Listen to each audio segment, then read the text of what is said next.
This is good, right? Wrong!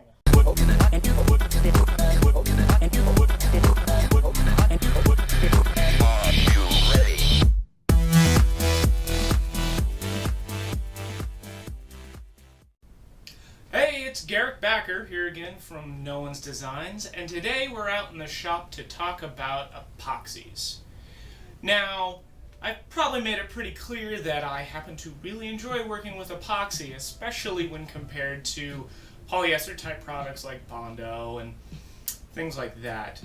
I've done a previous video that you can find somewhere here that is kind of an overview of all the different kinds of epoxies and replacements that I use, but I really wanted to do a video that narrowed down onto the three major kinds that you can pick up at any big box hardware store, Home Depot, Lowe's, Ace, True Value, even Walmart will carry some of this stuff, and how I work those common epoxies into my workflow while working on props and costumes.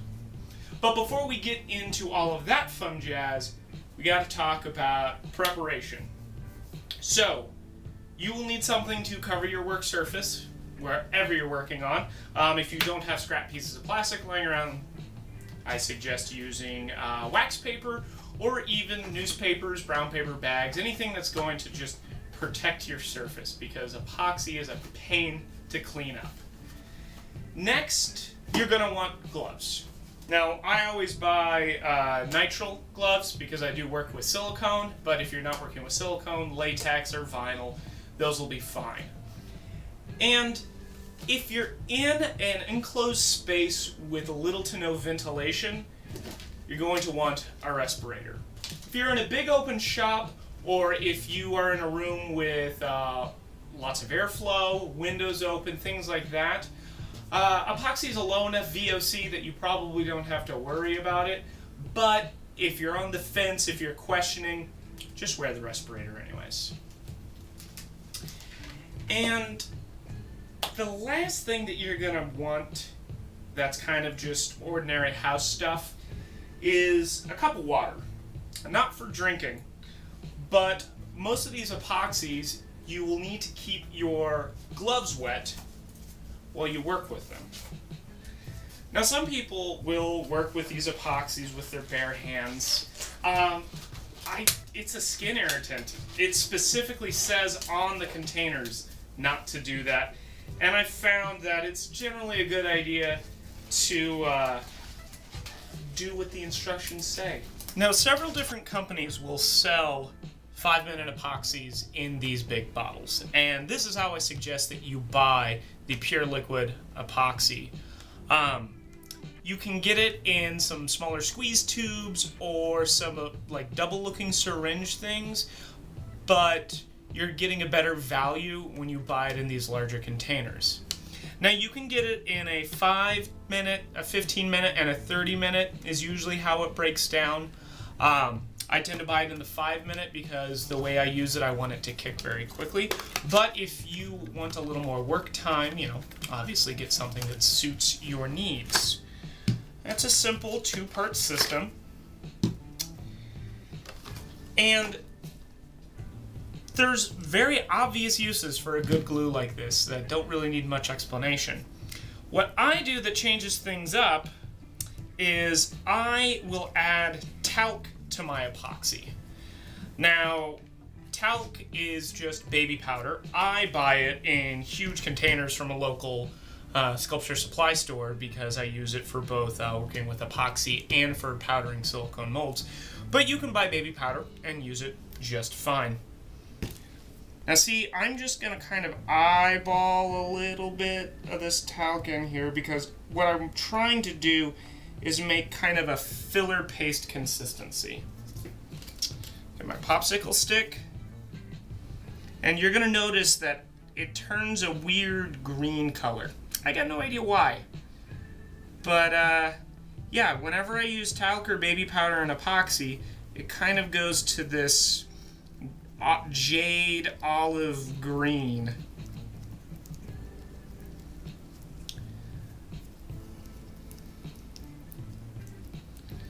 And so as you see, you can kind of get this nice smooth consistency. And the more talc you add, the thicker and less flowing that's going to be. So if you wanted to use it to fill gaps or cracks, it's a really easy way to replace Bondo in your regular workflow. Now the next type of epoxy that I use a lot are these epoxy putty sticks. This is the Harbor Freight brand. Again, it's another 5-minute. You can also get one from JB Weld called JB Quickwood. That's a 15-minute cure.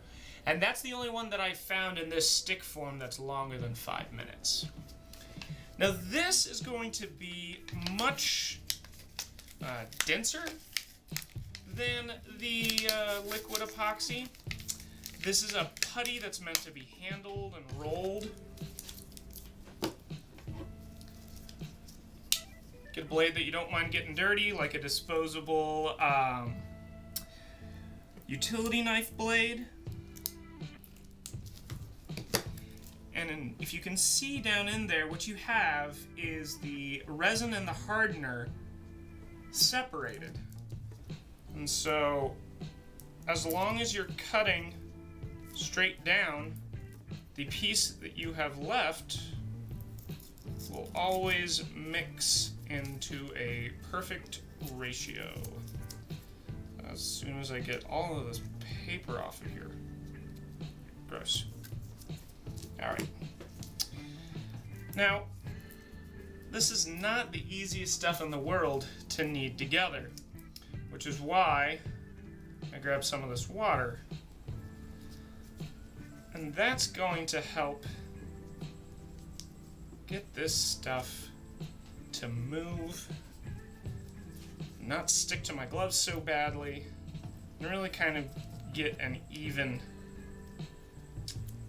mixture. Now, all of these epoxies are mass sensitive, so since they cure by a chemical reaction that creates heat, the more you ball it up or the more mass it has, the faster it's going to cure.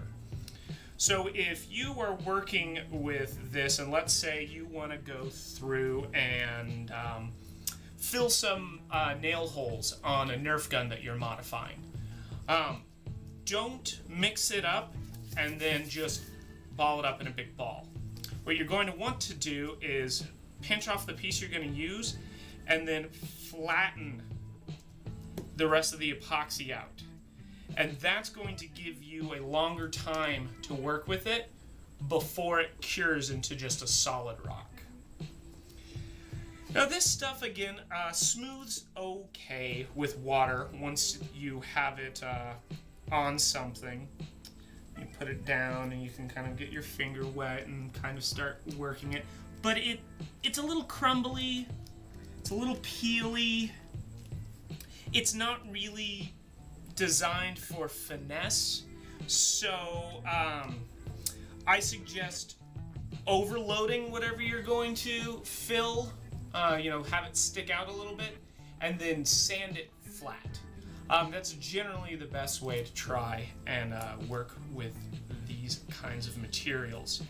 The Quickwood brand does smooth a little better than the generic epoxy putty sticks, but still, I think it's always a little better to fill it more and then sand it flush. The third kind of epoxy I'm showing you today is the Elmer's Damaged Wood Systems. Now this is a 2-part epoxy wood filler that's designed to fix big gouges or just damaged parts in old rotted pieces of wood or furniture that's been damaged in shipping. Now, I use this a lot, which is why I have so little left to show you. But it's a 2-part 1-to-1 system that's fairly forgiving in the ratios, so generally you can eyeball your proportions. So, a little bit of that.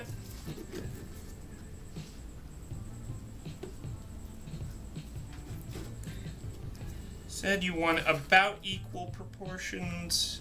I mean, obviously you want as close to 1-to-1 as possible. So there we go. Yeah, it's the right lid. Again, water. Water is your friend, especially with this stuff, because it will stick to your gloves. Now this has the weirdest consistency.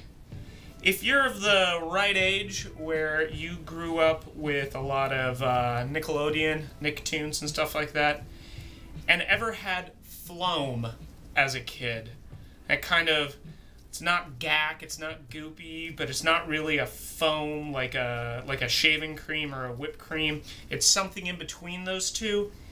That's this consistency. And frankly, I love it. It's super easy to mix and work with. And it smooths with water so well. I have used quote-unquote artist grade epoxy sculpting materials before, and this is pretty darn close. And you can pick it up at most local hardware stores. This, if you are going to be sculpting small things, or if you're like me and you prefer reductive sculpture where you're sanding and filing stuff, make your basic forms out of this and then go back in and do all of your detail work.